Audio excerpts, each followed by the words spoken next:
Hi guys, this is धीरज ठाकुर। दोस्तों, basically मैं एक कैट फैकल्टी हूँ और आपकी अगर बातें करूँ भाई, कैट बेसिकली एक एंट्रेंस एग्ज़ाम का नाम होता है जो कि आईआईएम में सिलेक्शन लेने के लिए बच्चे मोस्टली आईआईएम को फोकस करके उसमें जो मैथमेटिक्स पूछा जाता है उस कैट के दौरान, उस एग्ज़ाम के दौरान, तो उसमें मैं बेसिकली मैथ्स पढ़ाता हूँ। मैथ्स को अगर मैं डिफाइन करूँ, हम तो क्वांट्स बोलते हैं, आपके यहाँ आ जाते हैं क्वांटिटेटिव एप्टीट्यूड बोल देते हैं अगर एसएससी या किसी भी सरकारी नौकरी की बात करूँ। तो अब सीधी सी बात ये आती है कि मैं यहाँ हूँ क्यों, अगर कैट पढ़ाता हूँ तो एसएससी वालों की बातें क्यों कर रहा हूँ। इन दिनों किसी भी सोशल मीडिया की बात करूँ, जब से आपकी पढ़ाई ऑफलाइन से ऑनलाइन में बदली है, इतनी गंद फैल गई है सोशल मीडिया पे या यूट्यूब पे कि बच्चा इतना कंफ्यूज है कि वो क्या करे क्या ना करे। यूट्यूब की अगर बातें करूँ, यूट्यूब पे आ जाता हूँ सीधे के सीधे। इस जंगल में इतने टीचर्स हैं जितने कि जानवर भी नहीं होते एक जंगल के अंदर। यहाँ पे एक दो टीचर वाकई में अच्छा, मैं कहता हूँ, लोगों की मदद कर रहे हैं, बच्चों की मदद कर रहे हैं। आप बेरोजगार है, इतना पैसा आपके माँ बाप के पास नहीं है कि बार बार कोर्सेज खरीद के आप पे कर सके और फिर भी सिलेक्शन नहीं मिल रहा। तो यहाँ पे क्या बताता हूँ आज के दौरान क्या हो रहा है। मैं बातें करता हूँ कुछ टीचर्स की जो कि मार्केट में बने हुए हैं खाली इस दम पे कि वो बच्चों को गुमराह करना जानते हैं। उसका पहला तरीका अगर मैं बताऊं, फर्स्ट तरीका क्या है, वो खाली 2 डेमो, जो अच्छा सा टॉपिक होगा ना, जो बच्चों को समझ आ जाए इजीली, जिसमें वो अपनी पूरी की पूरी अंदर से कलाकारी दिखा सके, आपको जादू बन करके दिखा सके। जादूगर बताएगा खुद को यहाँ आके, वो डेमो देगा और उसके बाद सीधे आपको कह देता है कि अगर आपको जारी रखना है, देख लिया आपने 2 क्लासों में हम कैसे पढ़ाते हैं, जारी रखना है तो please pay the fees. Paid course है ये। अब आपको अगली क्लास हमारे ऐप के ऊपर आके मिलेगी। आप सोचते हो कि भाई 1000-2000 का कोर्स है, लेकिन वो इतने बच्चों को गुमराह कर रहा है ना वहां पे, आप नहीं सोच सकते वो कितना कमाता है वहां से गुमराही के नाम पे। बस अच्छे टीचर्स भी उनसे पढ़े, मैं कुछ नहीं कहता। अगर बच्चा यहां से भी उसके मतलब कि उसके फसाए में नहीं आता, जहां से मैं उसके नहीं आया, तो फिर वो क्या दूसरा तरीका अपनाता है, वो वही डेमो में एक सीधे क्लास लेके आएगा कि भाई देखिए इसमें मेंस के सवाल कराऊंगा और आजकल जिस लेवल के सवाल पूछे जा रहे हैं, आपके एसएससी सीजीएल की बात करूँ या किसी भी एग्जाम की बात करूँ, वो कहेगा खुद नहीं निकलेगा ये पढ़ के, हम करा सकते हैं, इस तरीके से कराएंगे। तो यहाँ पे आपको टफ टफ सवाल लेके आएगा, कुछ सवाल कैट से उठा देगा। और यहाँ पे कह दिया उसने कि भाई आज के टाइम पे कैट का लेवल आने लगा है सवालों का। मैथमेटिक्स की अगर बात करूँ, इसी नाम पे गुमराह हो रहा है सारा जगत। कैट की अगर बातें करूँ भाई, कैट की और उसकी कुछ बराबरी नहीं होती। जहां से मैं अगर सीधे सीधे दिखाना चाहूँ ना, जहां पे एसएससी सीजीएल मेंस खत्म होगा, आपके शब्दों में बात करूँ, ये टफ होता है आपके अकॉर्डिंग। यहीं से जहां इसने चादर अपने ऊपर ओढ़ ली, वहीं से कैट अपने पैर फैलाना शुरू होगा। यहीं से कैट का लेवल स्टार्ट होता है। हम अगर कैट पढ़ाते हैं तो हम ये सोच के चलते हैं आपसे इतना आता होगा। आपकी सिचुएशन वो है, आपका माइंड इतना डेवलप हो चुका है कि हमारे तर्क जो देते हैं, हम जो चीज़ देंगे आपको वो समझ जाओगे इजीली। ये कैट की कहानी होती है। अब इसमें कहीं भी आप ऊपर ले जाओ, वो कैट ही है।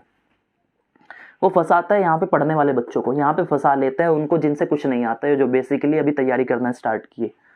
यहाँ पे वो बच्चे फंसेंगे जो कहीं प्री ले चुके हैं या थोड़ा सा उनको आता है, या और पाने की चाहत में वो सोचते हैं कि इसे पढ़ ले, लेकिन इसकी ज़रूरत आपको कहीं नहीं है, खाली आपको एक फंसाने का तरीका है।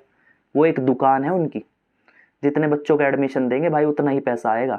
आज के टाइम में पढ़ाई पढ़ाई नहीं है, एक प्योर बिजनेस है। एजुकेशन में इतना पैसा है जितना आप कमाना चाहो, खाली बेवकूफ़ बना के। क्योंकि बच्चे को बेवकूफ़ बनाना बहुत ईजी होता है। उसे खाली ये दिखाओ कि तुमसे कुछ नहीं आता।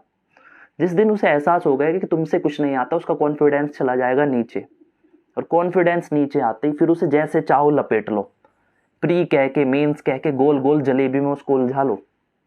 इंग्लिश में भी और मैथ्स में भी ये कहानी बता रहा हूँ आज के जो सोशल मीडिया पे, यूट्यूब पे जो भी आप देख रहे हो हर जगह। तो ये सिचुएशन हम समझ सकते हैं, आपको नज़र नहीं आती। आपको नज़र आता है कि हाँ बस, आपकी सोच पता क्या होती है कि मैंने इतने पढ़ा, राजू ने भी इतना ही पढ़ा, श्याम ने भी इतना ही पढ़ा, तीनों ने पढ़ाई की है इस सेम बुक से, तो कैसे सिलेक्शन में मैं उसके ऊपर जाऊं, कैसे ज़्यादा नंबर लाऊं। और इसी की चाहत में आपको ये नहीं नज़र आता कि हाँ लेवल कौन सा आना है एग्ज़ाम के अंदर। वहाँ पे पढ़ाई मैटर नहीं करेगी, वहाँ पे मैटर करेगा आप क्या सोच रहे हैं उस दौरान, कितनी जल्दी वो सवाल कर रहे हैं। प्रैक्टिस मैटर करेगी। आप सोचते हो इससे जितना ज़्यादा पढ़ूंगा, जितनी बुक्स खरीद के लाऊंगा ज़्यादा से ज़्यादा, जितने टीचर्स से बैच लूंगा जो फंसाने वाले हैं, जो इरिलीवेंट चीज़ें कराएंगे वहाँ पे आलतू फालतू वाले, और आपको दिखाएंगे कितनी टफ चीज़ें होती है, और हम उसको ईजी करके दिखा देंगे आपको। हम वो सवाल कराते हैं, हम ज्ञानी हैं। वो ये चीज़ दिखाएगा, आपको उस पर पूरा भरोसा हो जाएगा। ये भी कि हाँ मेरा सिलेक्शन हो जाएगा, इतनी सी चीज़ दे देगा, इतनी सारी चीज़ भर देगा आपके दिमाग में, आपसे ईजी वाली चीज़ नहीं होगी। ये सिचुएशन है। फिर दोबारा नहीं होगी तो फिर दोबारा जाएगा वहाँ पे कि एडमिशन ले लो फिर से। तो इस चीज़ में आप फंसे हुए हैं, इसी चीज़ से निकालने के लिए मैं यहाँ पे हूँ।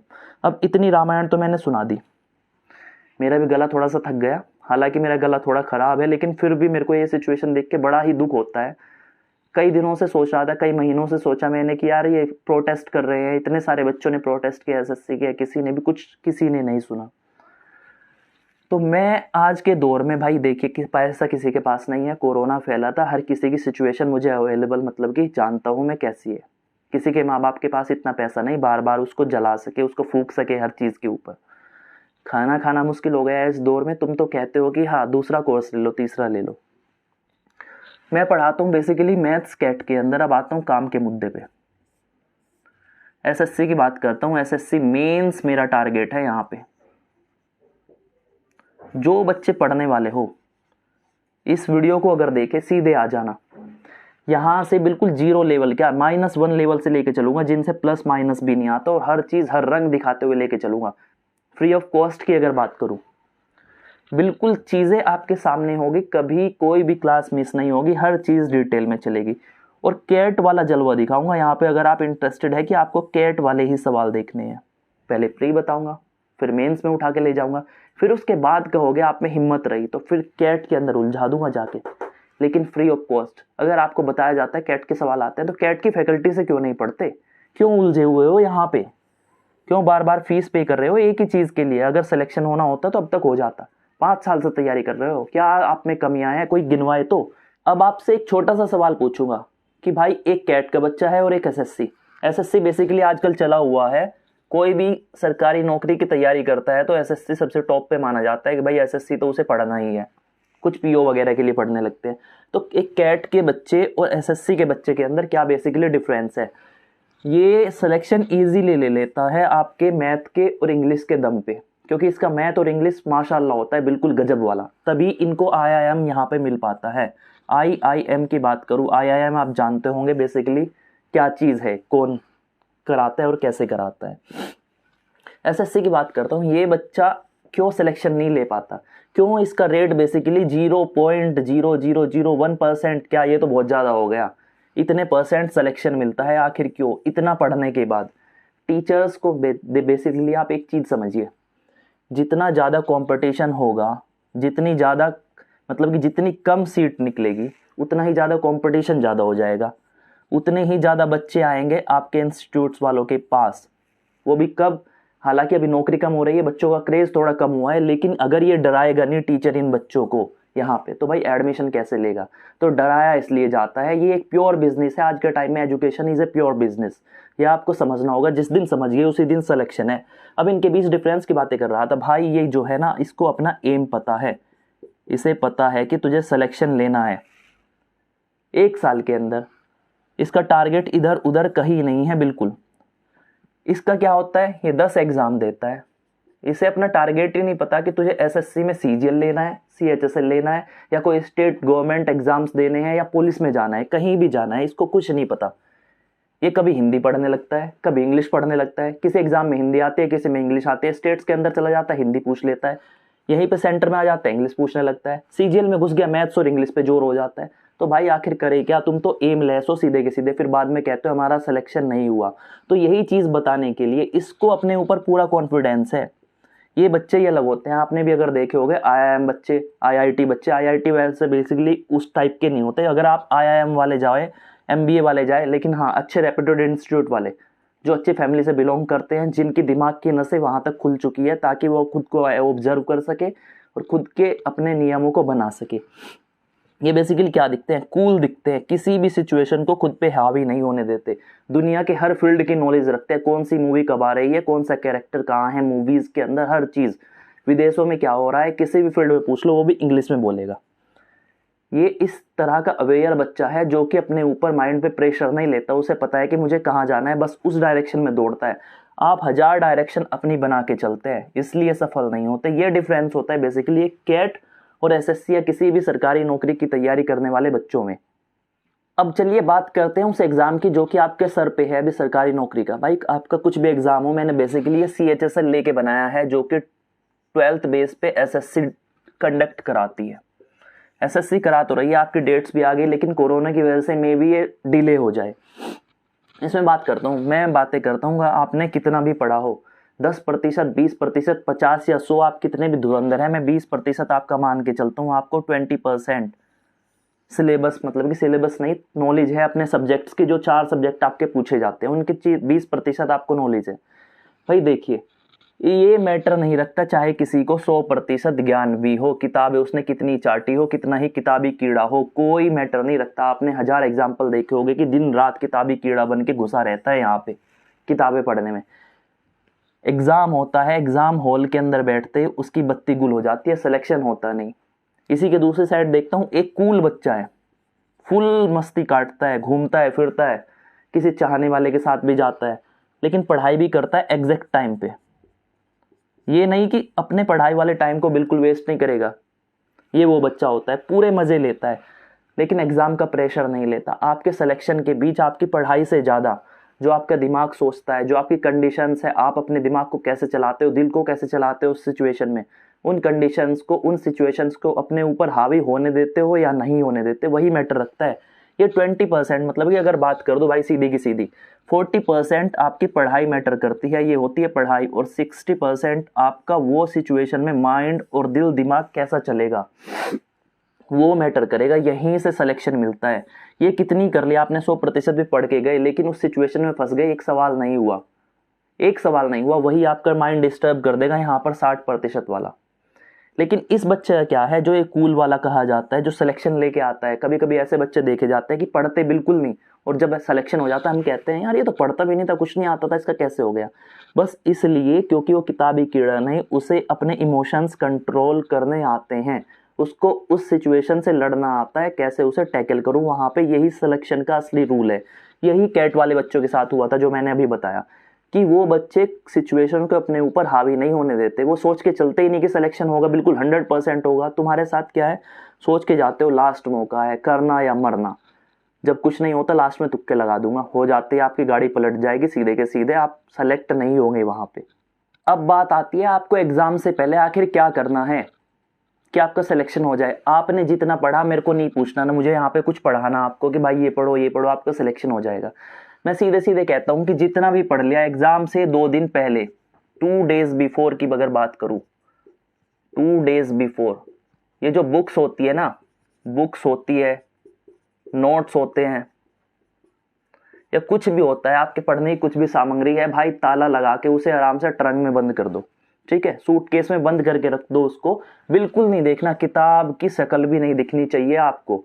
मोबाइल भी अगर चलाते हो उसमें एक भी नोट या मैसेज ना आ जाए पढ़ाई का। सबसे पहले तो ये करना है आपको, क्योंकि 2 दिन पहले भाई रिलैक्स होने की कोशिश करो। आपका दिमाग है, एक मशीन नहीं है वो, उसको भी रेस्ट की जरूरत होती है। आप उसमें भरे जा रहे हैं, प्रेशराइज कर रहे हैं, उसकी लर्निंग पावर बिल्कुल खत्म हो चुकी है। 2 दिन पहले बिल्कुल रिलैक्स हो जाओ, खुद को रिलैक्स रखो, बॉडी को रिलैक्स रखो, खुद को रेस्ट दो, माइंड को रेस्ट दो, उसको भी जरूरत होती है आराम की। जितना आप रिलैक्स रहेंगे उतना अच्छा आपका एग्जाम जाएगा। अगर मैं सीधे से एग्जांपल दूं, कोई एथलीट होता है, अगर वो दौड़ता है, कोई भी धावक है, तो आराम से अपना जो फाइनल होता है ना, फाइनल दौड़ने वाली रेस में अंदर जाने से पहले वो प्रॉपर रेस्ट, प्रॉपर नींद लेके जाता है। आप तो नींद नहीं लेते 2 दिन तक, तो लास्ट वाले नींद नहीं आती आपको, इतने टेंस होते हो, कहाँ से सिलेक्शन ले लोगे। तो सबसे पहली बात है, खुद को रिलैक्स रखो, कम से कम 2 दिन पहले पढ़ाई छोड़ दो। वहां पे क्या करो भाई, एक आध मूवी देखो लेकिन मोटिवेशनल वाली। ठीक है, माइंड को रिलैक्स रखने की कोशिश करे, अच्छा खाए। एग्जाम के बारे में बिल्कुल ना सोचे वहां पे कि एग्जाम होना है नहीं होना है, मेरे को बस इतना होना चाहिए उस दिन एग्जाम है, ठीक है मैंने एडमिट कार्ड निकाल के रख लिया। 2 दिन तक मुझे कुछ नहीं सोचना, पढ़ाई से रिलेटेड कुछ बात नहीं करनी मुझे वहां पे। ये चीज होती है सिलेक्शन वाली, ये आपको फॉलो करनी है 2 दिन पहले। इसी के साथ साथ कभी भी एग्जाम में ये सोच के कभी मत जाना कि भाई मुझे 200 नंबर का पेपर है तो मुझे 180 लेके आने हैं, 150 लेके आने हैं, या मेरे को इतने टारगेट अगर आप बनाओगे ना वहाँ पे तो सब गड़बड़ हो जाएगी भाई। टारगेट सीधे आप अपनी एजुकेशन के साथ जाओ, जो आपने पढ़ा है उसके साथ, उस पढ़ाई के साथ, लेकिन उसको कभी हावी मत होने दो सिचुएशन को। अगर आप सोच के जाते हैं मुझे इतने लेके आने हैं 180, वहाँ इतने होपलेस हो जाओगे, इतने टेंस हो जाओगे कि 180 क्या आपके 120 लाना भी एक बड़ी बहुत जोखिम वाला काम हो जाएगा वहाँ पे। दोस्तों अगर इसी को और थोड़ा सा आगे बढ़ाऊं, भाई कभी भी टारगेट अपना डिसाइड मत करो एग्जाम देने से पहले कि अगर आपका 200 नंबर का एग्जाम आना है, आपने सोचा 180 मुझे लाने हैं तब मेरा सिलेक्शन होगा, 170 लाने या कुछ भी टारगेट लिया, तो प्लीज उसे डिसाइड ना करें कभी भी, क्योंकि वो क्वेश्चंस पे डिपेंड करता है कि कैसा आएगा। आप पहले से डिसाइड नहीं कर सकते। आप सोच के गए मैं मानता हूँ भाई 180 आपको लाने हैं, जनरल की बात करता हूँ, अनरिजर्व जो होते हैं 200 के अंदर से, बाई चांस पेपर आ गया टफ, ठीक है, टफ पेपर आता है अगर आपका, मैं मान लेता हूँ टफ आ गया, आपके हुए 120 ही वहां पे, अब आप तो 180 सोच के गए हो वहां पे, जबकि एग्जाम तो सबके लिए टफ है, नॉर्मलाइजेशन होना है, आपने यहाँ पे लगा दिए तुक्के, ठीक है, गैस आपने किए और सीधे के सीधे तुक्के मार के आ गए वहां पर, जबकि आपके नंबर 120 से 130 यहाँ पर बन रहे थे, सीधे सीधे आपका अगर मैं मानता हूँ रिजल्ट आना था 130, और वहां पे चली गई नॉर्मलाइजेशन हो कि आपके तुक्के लग गए, सीधे के सीधे नेगेटिव मार्किंग हुई और कट गए, वहां पर बाई चांस चली गई है 125 कट ऑफ, क्योंकि एग्जाम मुश्किल आया था, आपने 180 के चक्कर में मुश्किल को भी तुक्के मार के 180 लाने की कोशिश करी और आपकी हो गई वहां पे गाड़ी फेल, ब्रेक फेल हो गए उसके, तो अब 125 पे तो आप पास थे, अब 180 के चक्कर में आपने तो वो भी खो दिया। तो प्लीज टारगेट्स डिसाइड ना करें, आपका टेंशन और बढ़ जाएगा वहां पे। अगर एक भी सवाल वहां पे नहीं हुआ ना और आपके दिमाग में कहीं भी है कि 180 लेके आने हैं, तो प्लीज उस सिचुएशन में कैसे करोगे आप, ये बता दो मुझे, कैसे टैकल करोगे उस सिचुएशन को। आपके ऊपर, दिमाग के ऊपर इतना हाई प्रेशर होगा कि कुछ समझ नहीं आएगा, जो आता होगा वो भी नहीं होगा। इसी के साथ साथ मैं अगर बातें कर रहा था 2 दिन पहले आपको पढ़ाई छोड़ देनी है, तो ये भी कहता हूं 2 दिन पहले भाई, 2 दिन पहले आपको एक भी मॉक टेस्ट नहीं देना। अगर मॉक टेस्ट की बात करूं, मॉक टेस्ट बिल्कुल मत दे देना, 2 से 3 दिन पहले ही छोड़ देना मॉक टेस्ट देना। कभी कुछ सिचुएशन में ऐसा होता है कि भाई लास्ट दिन तक हम मॉक लगा रहे हैं, कल लगाया था हमने, मतलब 2 दिन पहले अगर लगाया, मेरे 200 में से अगर मेरे पहले आ रहे थे 180 175 में कर रहा था मॉक में फ्रीली, मेरे को एग्जाम का प्रेशर नहीं था कि 2 दिन बाद है 5 दिन बाद है, लेकिन जैसे जैसे एग्जाम आएगा पास, आपका प्रेशर बढ़ता जाएगा। यहाँ पे आपके मैं मानता हूँ 160 आ गए 2 दिन पहले, अगले दिन दोगे 150 आ गए, पक्का गारंटी है, लिखवा लो आप, कितने भी चतुर हो इतना आएगा। तो यहीं से मोरल डाउन हो जाएगा, आपका कॉन्फिडेंस डाउन हो जाएगा, जबकि आपको आता सब है, खाली उस एग्जाम के प्रेशर की वजह से। तो 2-3 दिन पहले बिल्कुल मॉक देना छोड़ दे, रेस्ट करे, प्रॉपर नींद ले। अब इससे थोड़ा सा और आगे बढ़ता हूँ तो आ जाती है आपकी यारी दोस्ती वाली बातें। आपका यार मिला, फ्रेंड की अगर बातें करूँ भाई, बहुत ही प्यारा वर्ड है, लेकिन कभी कभी ये भी खतरनाक बन जाता है। अगर बाई चांस आप 2-4 दोस्त तैयारी कर रहे हैं, आपके रिलेटिव तैयारी कर रहे हैं, भाई तैयारी कर रहा है, छोटा बड़ा कहीं भी, तो प्लीज कम से कम 2 वीक की अगर बात करूं, 2 वीक पहले उनसे बातें करना छोड़ दे, और ये बिल्कुल डिस्कस ना करें कि तुमने कितना पढ़ लिया, मैंने कितना पढ़ लिया। जितनी तैयारी है आपकी उतनी ही रहेगी, ये नहीं कि 2 वीक के अंदर आप धुरंधर बन जाओगे और 2 वीक में आप वो कर दोगे जो 1 साल में नहीं कर पाए। तो ये चीजें ना सोचे। 2 वीक पहले आपको उस दोस्त, उस फ्रेंड से बातें नहीं करनी, जो भी तैयारी कर रहा है आपके सेम फील्ड की, बिल्कुल कट जाओ, किसी से पढ़ाई की बातें नहीं करनी। क्योंकि इस सिचुएशन में होगा क्या, वो कहेगा भाई मैंने इतना पढ़ लिया, तूने नहीं पढ़ा क्या, कहीं ना कहीं ये मन में भावना आती है कि यार मैंने ये नहीं पढ़ा। वो चारों सब्जेक्ट के लेके चलेगा, सब्जेक्ट में भी टॉपिक वाइज बातें करेगा, अरे परसेंटेज की बातें चली तो भाई तूने मेंस का वो सवाल किया, तूने बाबर कब हुआ था, मतलब हिस्ट्री में नहीं जानता लेकिन उसके बारे में पूछेगा। उस कंडीशन में आपको अगर एक चीज भी नहीं आती ना, एक चीज नहीं आई, तो आपके दिमाग पे इतना हाई प्रेशर बनेगा कि उसको आती है, मुझे नहीं आती, जबकि आपको उससे ज्यादा आएगी। लास्ट टाइम पे आप हमेशा जानते हो कि कोई भी बच्चा अगर बताओ या पूछो उससे तो क्या कहता है हाँ पढ़ लिया मैंने तो भाई, तैयार है। आपको अब तक बचपन से क्या सीखा है आपने, किसी से पूछते हो कहते हैं बिल्कुल पढ़ लिया, सब चीज तैयार है। एग्जाम में जाते ही बत्ती गुल, लेकिन फिर भी निकलने के बाद कहता है भाई बिल्कुल मस्त मजे से आता है कि सिलेक्शन हो जाएगा। रिजल्ट आने में पता लगता है कुछ नहीं हुआ। खाली ये वो बच्चे होते हैं जो डराते हैं, उन्हें भी पता है कहीं कि भाई मैंने कुछ नहीं पढ़ा, मुझसे कुछ नहीं आता, लेकिन आपको शो ऑफ ऐसे करेगा कि उससे सब आता है, और उसी को देख के आपका जो कॉन्फिडेंस है बिल्कुल यहाँ गड्ढे में चला जाएगा, डीमोटिवेट आप हो जाएंगे, जो आता होगा वो भी नहीं होगा। तो प्लीज 2 हफ्ते पहले इन लोगों से या कहीं से भी कुछ भी, अगर किसी का इंटरव्यू आए फेसबुक पे या कहीं भी कुछ भी यूट्यूब पे, पढ़ाई से रिलेटेड चीज़ किसी की ना देखे कि ऐसे तैयारी करे वैसे तैयारी करे, क्योंकि पढ़ाई से ज़्यादा मैटर करता है आपको उस सिचुएशन में कैसे उसको टैकल कर रहे हैं, आपके दिमाग और दिल में कैसे आपका साथ दे रहा है, क्या चल रहा है उस टाइम पे, ये ज़्यादा ज़रूरी है बातें। अब आपको इससे आगे की थोड़ी सिचुएशन समझाने की कोशिश करूँ, उस पर नज़र डालूँ, तो भाई आगे आता है आई लव वाली कंडीशन। जो है आई लव वाली कंडीशन जो है वो चीज़ है जो हर किसी के साथ आती है।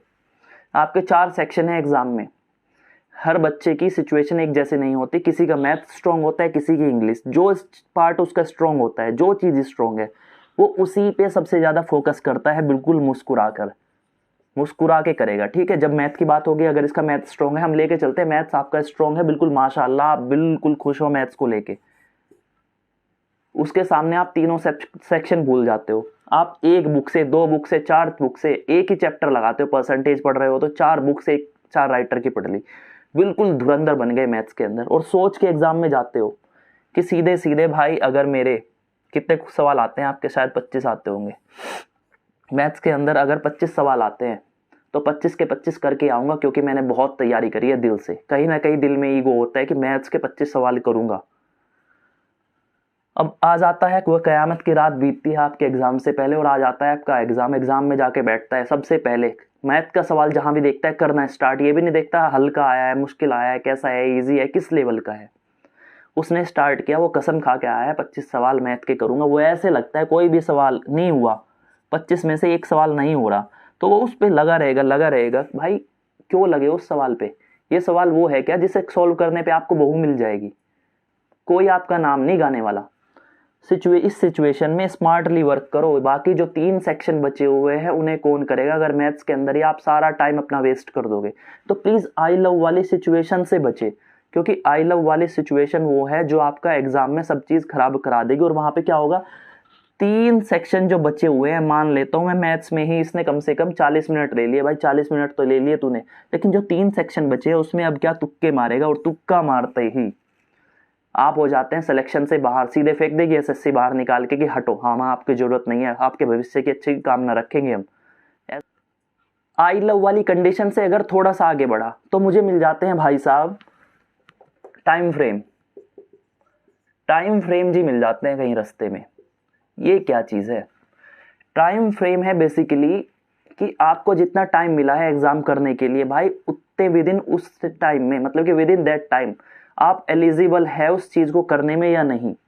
4 सेक्शन आपके निकाले एग्जामिनर ने, अगर आप एक को ही इतना टाइम दे दोगे तो 3 में क्या करोगे? तो टाइम फ्रेम बनाना मतलब कि हर सेक्शन के लिए एक चीज टाइम डिसाइड होना चाहिए कि मुझे ये सेक्शन, आगे पीछे सवाल आए कोई मैटर नहीं, जो सवाल आता जाए करते जाए, जो नहीं हो रहा एक नज़र में पता लग जाता है कि ये सवाल होगा नहीं होगा। अगर सवाल मैथ्स का 6 लाइनों में लिखा हुआ है, पहले नज़र में देखते ही बिल्कुल छोड़ दो कि हटो बाद में देखूंगा, लेकिन उस क्वेश्चन का नंबर जो आपको एक पेज मिलता है ना रफ शीट में एम लिख के, उस पर गोला कर देना कि 1 नंबर मुझसे हुआ नहीं है, इसको बाद में देखूंगा। और उस पर अगर वो आसान है तो छोटा सा टिक लगाए, अगर वो मुश्किल है, 5वां सवाल ज़्यादा मुश्किल है तो लंबा सा टिक लगाए कि इसे सबसे पहले आके पहला सवाल करूंगा, फिर उसके बाद 5वें पे जाऊंगा। ऐसे ही आप सीरीज बनाए वहां पे 4 सेक्शन बना के रफ शीट के अंदर। रफ शीट का मतलब ये होता है, ये नहीं कि वहां पे कैलकुलेशन करने में लगे पड़े हैं, इतना करोगे कैलकुलेशन तो एक सिलेक्शन नहीं होगा।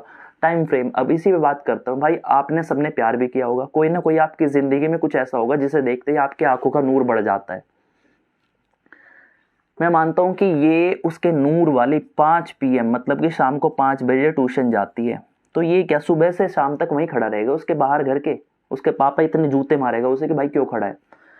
तो ये 4:30 मान लेता हूँ, ये 4:30 उस गली के बाहर खड़ा हो जाएगा मिलने के लिए। तो कम से कम एक टाइम डिसाइड है ना, हर चीज का एक टाइम होता है, तभी वो पार लगती है, तभी कुछ चीज पार जाएगी, किनारे लगेगी, जब उसको हर चीज को हर तरह से टाइम फ्रेम में मैनेज करके चलोगे। अपने एग्जाम को भी मैनेज करके चलोगे, मैनेजमेंट बैठाओगे कि किस सवाल में कितना देना है, और अगर देना है तो भाई इससे इतने में नहीं हुआ तो उसे छोड़ देना है।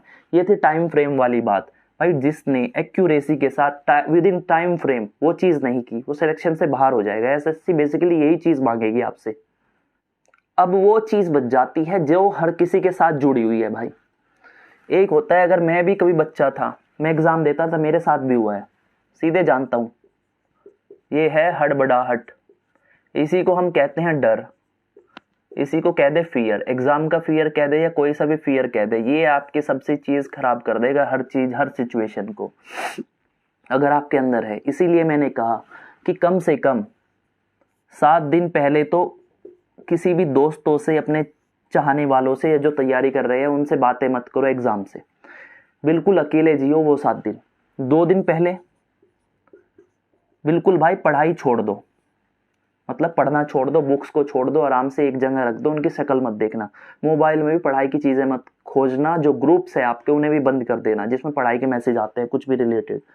तो ये चीज आपने जिस दिन कर ली, रिलैक्स आपका माइंड जितना रहेगा, जितना आप कूल फील करेंगे एग्जाम के अंदर, जितना प्रेशर अंदर नहीं होगा, उतने ही अच्छे से एग्जाम दोगे।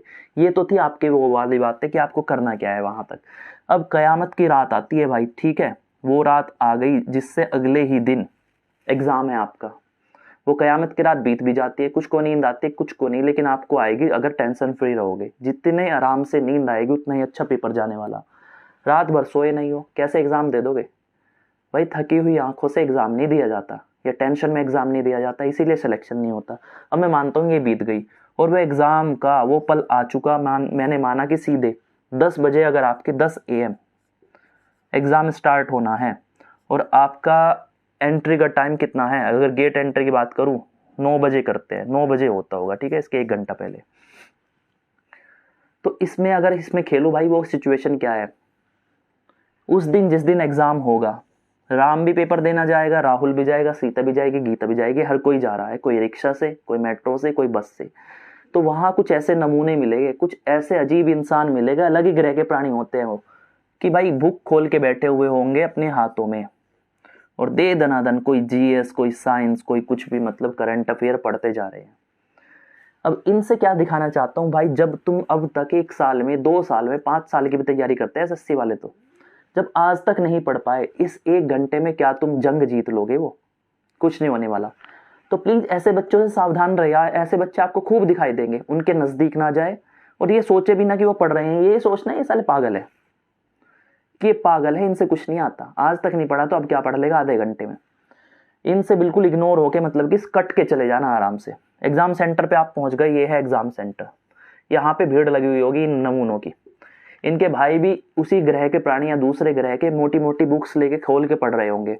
इसके जाते ये उनसे मैच हो जाएगा कि अरे तुम भी आ गए, कहेगा अरे भाई तूने करंट अफेयर में वो टॉपिक पढ़ा है जो उस दिन हुआ था, मतलब कल मोदी जी ने क्या योजना दी है, क्या योजना लेके आए हैं, तो कहेगा अरे यार ये तो पढ़ा ही नहीं मैंने। अबे ढक्कन, जब तुम्हें इतना ही नहीं पता कि कल की योजना आज के एग्जाम में पूछी जा सकती है या नहीं पूछी जा सकती, तुम किस चीज की तैयारी कर रहे हो, और वहीं पे वो टेंस हो जाएगा, मतलब उसे ये हो जाएगा यार आधी चीजें तो मैंने पढ़ी नहीं, चाहे सब चीज पढ़ के आया हूँ, लेकिन उस एक सवाल की गाथा बताता हूँ कि वो इतना प्रेशर बना देगा आपके मन में, ये डर बना देगा कि मैं पढ़ के नहीं आया हूँ, लेकिन उसने पढ़ा हुआ है, कहीं ना कहीं मेरा सिलेक्शन रुक जाएगा। तो एग्जाम सेंटर से जाके भाई 9 बजे आपकी एंट्री है ना, आप वहां पे चाहे 8 बजे पहुंच जाओ, 8 पहुंच गए मुझे मतलब नहीं, 2-4 गली उधर उधर बैठ के, मतलब कि कोई पार्क हो या कोई भी सिचुएशन हो, कहीं पे भी आपको उस एग्जाम सेंटर के नजदीक नहीं जाना जब तक एंट्री स्टार्ट ना हो, जब तक आपकी एंट्री होनी चालू ना हो जाए, वहां से आपको वहां नहीं पहुंचना। जब एंट्री होनी स्टार्ट हो गई अंदर तो पहुंच जाओ यहाँ लाइन में लग के, बस सीधे के सीधे, किसी से मतलब मत रखना, किसी से उस दौरान मतलब मत रखना। मोटी सी कहने की बात यह है, एग्जाम में आराम से जाना, पेपर देना और निकल के आ जाना। सिलेक्शन कोई नहीं रोक पाएगा आपका अगर ऐसे करते हो। पढ़ाई पे आज तक किसी का सिलेक्शन नहीं हुआ कि खाली पढ़ के हो जाता है। जब तक आप स्मार्ट स्टडी नहीं करते, अपने आप के रूल्स नहीं है, नियम नहीं है, तब तक कोई सिलेक्शन नहीं दिलवा सकता। और अगर फिर भी डर लगे भाई, मैं कहता हूं कि फ्रेंड्स से दूर हो जाओ, रिश्तेदारों से दूर हो जाओ 1 हफ्ता पहले, लेकिन माँ बाप जो है ना, पेरेंट्स, वो ताकत है जो आपके सिलेक्शन में सबसे ज्यादा मदद करेंगे। जिस दिन एग्जाम जाओ उनकी आंखों में एक बार देख लेना, झांक लेना कि उनमें कितनी बेचैनी है आपकी सफलता के लिए, कि तुम सफल हो जाओ, और उसी को सोच के उन्हीं आंखों का नजर, मतलब कि वो अपने दिमाग दिल में भर के जाना कि हाँ जब भी आप कमजोर पड़ोगे वो ताकत देंगे आपको कि आपको आखिर जाना कहाँ है, भटकना नहीं है। तो ये थी सिलेक्शन की सारी कहानी कि हमारा सिलेक्शन क्यों नहीं होता। और जैसा कि मैंने बताया भाई, मैं कैट में क्वांट्स पढ़ाता हूँ, मतलब आपका मैथमेटिक्स लेता हूँ, बेरोजगारी की चरम सीमा देखते हुए मैंने भी डिसाइड किया है कि आप कई कई कोचिंग लेके आप वो लेवल प्राप्त नहीं कर पा रहे जो कि आपको सिलेक्शन दिला पाए। मैथ्स की बात करूँ या इंग्लिश की बात करूँ या किसी भी सब्जेक्ट की बात करूँ, मैं पढ़ाता हूँ बेसिकली मैथ्स। यूट्यूब पे अब वो क्लासेस लेके आऊंगा कि जीरो लेवल से बिल्कुल धरती धकेल बगर बच्चा है, और अगर वो कैट तक का पढ़ना जानता है, मतलब चाहता है, तो सीजीएल मेन से उसको आगे भी कुदवा दूंगा गाड़ी, अगर वो चाहता है तो। लेकिन प्लीज गलत तरीके से, गलत इंस्टीट्यूट के गलत टीचर्स के चक्कर में ना फंसे, पेड कोर्स ना ले जो कहते हैं कि हाँ अभी प्री चलेगा। भाई प्री और मेंस किसने अलग बना दिए? बस इसमें सवाल कम आएंगे, उसमें ज्यादा आएंगे। किसने अलग बनाए हैं? ये कहानी है या आपके दिल दिमाग की, वो कैसे आप चलाते हो उस दौरान, वही चीज है। मेंस तो और इजी होता है, लैंग्वेज में ही सब छिपा रहता है। जितनी लंबी लैंग्वेज आपके सवाल की होगी उतना इजी सवाल हल करना होगा, जितना छोटा सवाल होगा उतना मुश्किल बनाएगा, क्योंकि उसको एलेबोरेट ज्यादा नहीं कर पाता। तो प्लीज ये डर निकाल दे कि प्री अलग पढ़ेंगे मेंस अलग पढ़ेंगे। इस टीचर की 2 डेमो देखी तो अच्छा लगा तो इसमें सिलेक्शन ले लो, वो आपको फंसाने के तरीके हैं, ऐसा ना करें। मैं ये बैच लेके आऊंगा, लेकिन तब जब एसएससी वाले मुझे लगेगा उनमें कुछ दम है, पढ़ना चाहते हैं। अगर भीड़ भरी हुई है बेरोजगारों की और वो नहीं चाहते, खाली पबजी खेलना चाहते हैं, यूट्यूब पे मजा लेना चाहते हैं, मूवीज देखना चाहते हैं, सोशल मीडिया पे रहना चाहते हैं, तो भाई हमें तो कैट के अंदर इतना मिल रहा है कि अपना अच्छे से चल रही है गाड़ी, बिल्कुल मस्त तरीके से। मैं सोच के आया हूँ कि कितना गंदा जंगल में, मतलब कि इस यूट्यूब के कितनी गंदगी फैला दी है यहाँ आके, और कैट को वैसे बदनाम कर दिया। तो प्लीज अगर बातों को समझे हो तो इन्हें दिल में उतारना, और सिलेक्शन ऐसे लिया जाता है ये बिल्कुल सोच के जाना, ऐसे नहीं कि किताबी कीड़े की तरह पढ़ रहे हो।